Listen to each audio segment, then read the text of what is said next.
Nakalabas na sila Grid sa Vampire City, at nagpapasalamat naman siya dito at sinasabi nito na maganda ang kanilang ginawa, at matagumpay ang raid nila. Kunin nila ang mga enhancement stone na ito, gumagalaw ang ulo ng mga skeleton at nanginginig ito. At napansin naman ito ni Yerem at sinasabi nito na ang cute na mga skeleton na ito, na parang bubbleheads na nanginginig ang ulo. Nagtataka naman dito si Grid at napapatanong ito kung ano ang meron dito sa skeleton, bakit ang tingin niya dito ay cute. Anong taste ang meron siya? Anyways, since tapos na sila sa 8th city, pupunta na sila sa 6th city.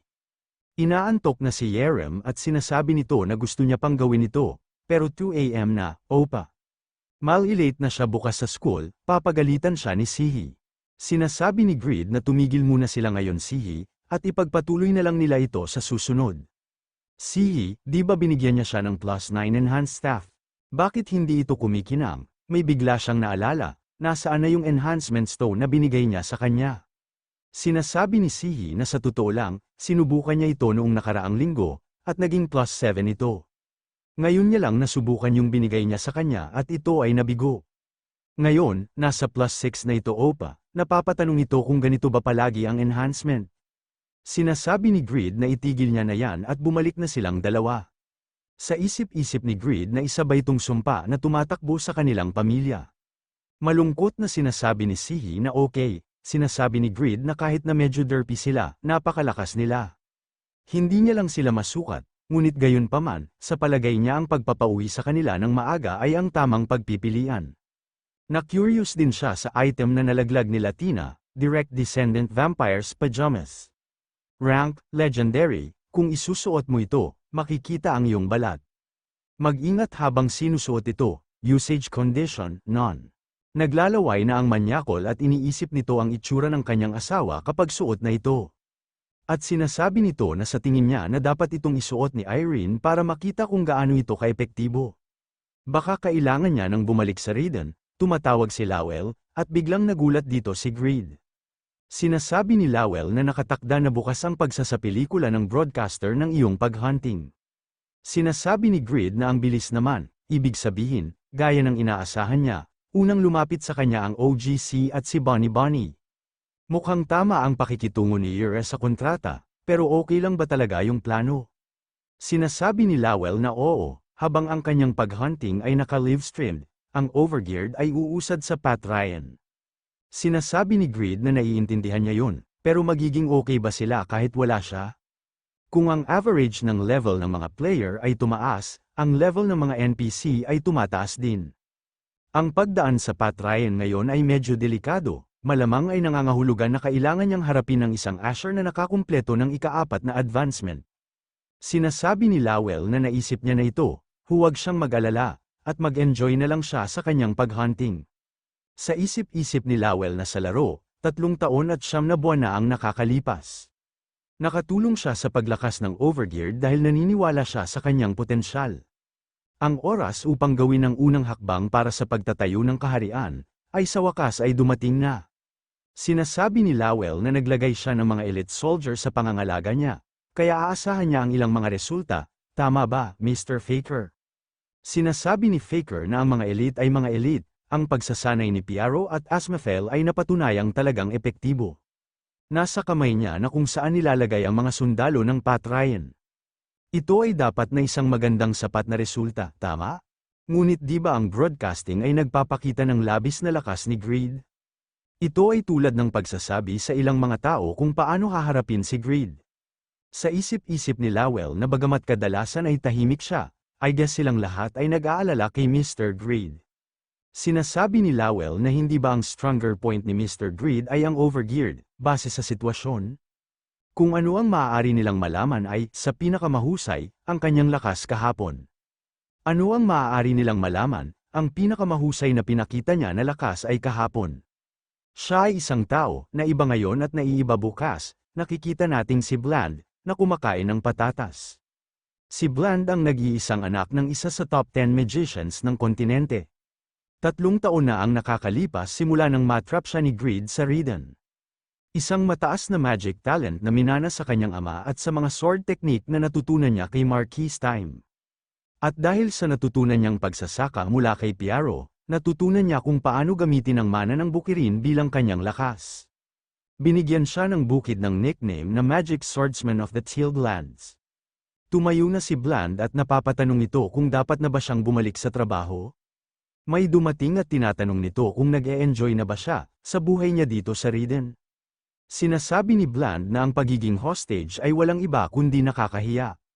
Sinasabi ni Lowell na ngunit hindi ka namin itinuring na parang hostage. Sa isip-isip ni Bland na ito ay totoo, maliban sa unang araw kung saan pinilit nila siyang magtrabaho sa bukid, hindi nila siya binigyan ng anumang uri ng panggigipit. Sa Pat Ryan ay mataas ang expectation sa kanya ng lahat, dahil lang sa kanyang angkan, may respeto sa kanya ang mga tao sa Riden at mga member ng Overgeared. Sinasabi ni Lowell na kaya lang, ano sa tingin niya, kung sumali kaya sa kanila si Earl Asher. Nagulat naman dito si Bland sa tanong ni Lowell, at sa isip-isip nito na alam ng Riden na umakyat si Haring Osron sa trono sa pamamagitan ng pagpatay kay Prinsipe Ren. Kaya ang kaharian ay kasalukuyang kasunudan ng Riden. Kaya naman naging independent ang Riden sa Ethnal, at dahil dito, ang panganib na ito ay mangyayari na at ito ay sandali na lamang. Sa tingin niya ito ay nagsimula na, ang unang hakbang ay ang lugar kung nasaan ang kanyang ama. Tinatanong ni Bland na balak niya bang itutok ang sword ng rebelyon sa Pat Ryan, Earl Lowell. Nakangiti naman si Lowell at tinatanong nito kung ano ang sinasabi niyang rebelyon. Ang Riden ay nanumpa ng katapatan sa dating hari na si Visboden. Kaya mahirap makita ang Riden bilang bahagi ng Ethnal. Higit sa lahat, wala silang planong atakihin ang Pat Ryan. Pagkatapos ng lahat, sa kanyang tulong, maaari nilang malutas ang sitwasyong ito ng mapayapa. Sinasabi ni Bland na gusto niya bang kumbinsihin niya ang kanyang ama? Sila ay isang pamilya na nagsilbi sa Ethnal sa mga henerasyon. Si Haring Osron ay naluklak sa trono dahil sa tulong ng mga panlabas na puwersa. Kaya mahirap ituring siya bilang isang taong sumusunod sa tradisyon. Sinasabi ni Lowell na Bland, isipin niya ng seryoso ang karangalan ng ama niya. Maliban na lang kung gusto mong maging pawn ng isang peking hari ang isang kilala sa kanyang katapatan. Ang dapat niyang gawin sa digmaan na ito ay kumbinsihin. Hindi pilitin, sinasabi ni Bland ang karangalan ng kanyang ama. Ang mga tanim ng lugar na ito, lalo na yung rainbow potatoes, nakalimutan niya na hostage siya. Ang kanyang ama, na naglilingkod sa royal family sa buong buhay niya, marahil ay mas mahirap, maaari niya bang tulungan ang kanyang ama na mag-enjoy sa kanyang reputasyon at hindi nahihirapan? Sinasabi ni Lowell na syempre naman, tila babaguhin ng mga patatas na ito ang mundo. Sa isip-isip ni Lowell na okay, solved na ang issue kay Bland, kaya ang susunod ay ang kaharian ng Gauss, ang linya ng pangingisda ay nakahanda na, kaya sa palagay niya ay oras na para ilagay niya na ang pain. Sa disyerto, may sumisigaw, ito pala si Greed at sinasabi nito na let's go, Overgeared Skeletons. Advance na sila sa susunod na lungsod, sinasabi ng system na ang mga Overgeared Skeleton ay nakaranas ng nakamamatay na pinsala. Bumalik ang mga kalansay sa lupa, ang mga Overgeared Skeleton ay hindi nawawala ng mga experience point. Nadidismaya at sinasabi ni Greed na pinalakas niya sila hanggang level 20, pero namamatay sila dahil sa isang hangin lang. Kahit mababa ang durability ng mga undead, napapatanong ito kung hindi ba ito sobra. At least hindi sila mawawalan ng experience points. Kaya sa huli, sila ay magiging mas malakas, ngunit sa puntong ito, hindi pa siya sigurado kung karapat-dapat ba silang itaas.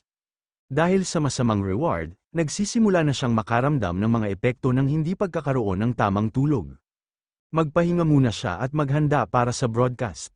Nag-log out na si Grid, ang kaharian na matatagpuan sa kanluran ng Ethnal, ang kaharian ng Gauss. Dahil sa kanilang kalapitan, ang Gauss Kingdom ay may masamang relasyon sa Ethnal Kingdom. Hinaranggan ng Gauss Kingdom ang Ethnal Kingdom na mula sa pagkakaroon ng akses sa karagatan, at hinaranggan ng Ethnal Kingdom ang Gauss Kingdom mula sa pagsulong sa gitna ng kontinente. Bagaman mayroon silang ilang mga komersyal na relasyon, ang Gauss Kingdom ay nasa isang dehado sa relasyon na ito. Napapamura at sinasabi ni Marquis Valti na yung mga Pat Ryan bastard na yan, laging sumisira ng tanawin. Marquis Valtin, namamahala sa pagtatanggol ng Borneo, ang kuta ng kaharian ng Gauss. Sa isip-isip ni Marquis Valtin na kahit magpadala sila ng hukbo, magiging alikabok lang sila sa isang atake. 10 beses na silang humarap sa kanila, pero sa kabila na ito, nagpakita ang bastard Asher na ito, hindi man lang sila makalapit. May paparating at sinasabi nito sa Marquis na may dumating na bisita mula sa Etnal. Sa isip-isip ni Marquis Valtin na hindi niya akalain na kailangan niyang makatagpo ng nakakainis na sugo mula sa kalaban. Mukhang magiging nakakainis ang araw na ito, nagbigay-pugay si Lowell at sinasabi nito na ang pangalan niya ay Lowell, siya ay isang Earl ng Etnal. Naglilingkod siya kay Duke Grid ng Redon, nabigla naman dito si Marquis Valtin dahil kilala niya si Lowell. At sa isip-isip nito na siya ba ang bayani ng kaharian na nakamit ang magagandang bagay sa panahon ng pagsalakay ng golem. Hindi niya akalain na bata pa ito, sinasabi ni Marquis Valtin na welcome to Borneo. Sa isip-isip ni Marquis Valtin na may impormasyon, na pinatay ni Duke Grid si Prinsipe Ren, at nasira ang relasyon niya sa royal family ng Etnal. Dahil siya ay isang sugo mula sa Redon, na nasa panganib, ang sitwasyon ay dumadaloy ng kawili-wili. Sinasabi ni Lowell na gaya ng inaasahan, mayroon siyang isang dakilang presensya. Narinig niya na kahit na ang great magician na si Asher ay natatakot sa Marquis. Ito ay isang honor meeting sa Marquis Valtin, ang Gauss Lion. Tumatawa at sinasabi ni Marquis Valtin na totoo yan. Marami din siyang naririnig tungkol sa kanya, sa isip-isip ni Lowell na as expected, may inferiority complex siya tungkol kay Asher. Pero si Valtin ay hindi rin naman siya pwedeng basta-basta. Pagkatapos ng lahat, siya ay dalubhasa sa naval warfare. Ang dahilan kung bakit hindi unang nilusob ni Asher ang Borneo, ay dahil sa pagiging maingat niya kay Marquis Valtin. Sinasabi ni Lowell na dahil malamang busy siya, diretso na siya sa punto. Dahil sa sobrang ingat sa kanila ng royal family ng Etnal, napagdesisyonan ng Panginoon niya na maging independent sa Etnal. Para magawa ito, kailangan nila ng koneksyon sa Marquis time. Kaya naman kailangan nilang lusubin ang Patrayan, ang lugar na nagdudugtong sa Hilaga at Kanluran. Gayunpaman, ang pagdikit ng sword sa Patrayan ay magiging imposible sa lakas ng Redon. Kaya nga siya pumunta dito para humingi ng suporta sa malalakas na sundalo ng Borneo. Sinasabi ni Marquis Valtin na hindi niya akalain na hihingi siya ng tulong sa kanya, nakakagulat na proposal. Malamang na corner ang Redon ni King Osron, at napapatanong ito kung ano ang makukuha ng Gauss sa pagtulong sa kanila. May inaabot si Lowell kay Marquis Valtin at sa isip-isip nito na gaya ng inaasahan. Ilang dekada na niyang nilalabanan si Asher, kaya may sapat na kaalaman siya para mahuli ang pain. Sinasabi ni Lowell na ito ang mga reward na igagawad sa kanya ni Mr. Grid kapag naging may-ari na siya ng kalahati ng Etnal. Ang binigay ni Lowell na papel ay isang sulat na nilalaman ay, alisin ang lahat ng buwis at magpadala ng mga alay sa kaharian ng Gauss bawat buwan. Sinasabi ni Marquis Valtin na mahusay, ngunit ito ay mga gantimpala na ibibigay lamang pagkatapos maging hari si Duke Grid. Hindi sulit na gamitin ang 10,000 elite ng Borneo para sa isang bagay na tulad nito. Sa tingin niya magiging spectacle kung aalisin niya ang scholar na yan. At napapatanong ito kung ano sa tingin niya, sinasabi ni Lowell na isang tagumpay na karapat-dapat sa kanyang katayuan. Dapat mag-advance ang kanilang mga sundalo kaya sabay silang kumilos. Sa isip-isip ni Lowell na isa talaga siyang chess piece na komportable gamitin. Gagamitin niya siya ng mabuti at itatapon niya siya mamaya. Sinasabi ni Lowell na kung magsama-sama ang 3,000 sundalo ng Redon at 10,000 elites ng Borneo, kahit ang mayabang na Asher na yan ay magugulat. Tinatawag ni Marquis Valtin si Adjutante, at sinasabi nito na ihanda ang mga sundalo. Tatapusin na nila ang away na ito kay Asher, nag-march na ang mga sundalo. Sumisigaw at sinasabi ni Vantner na unang digmaan, at laban sa Patrayan. At napapatanong ito kung magiging okay ba ito, 3,000 sa 4,000 sundalo ng Redon ang inilipat.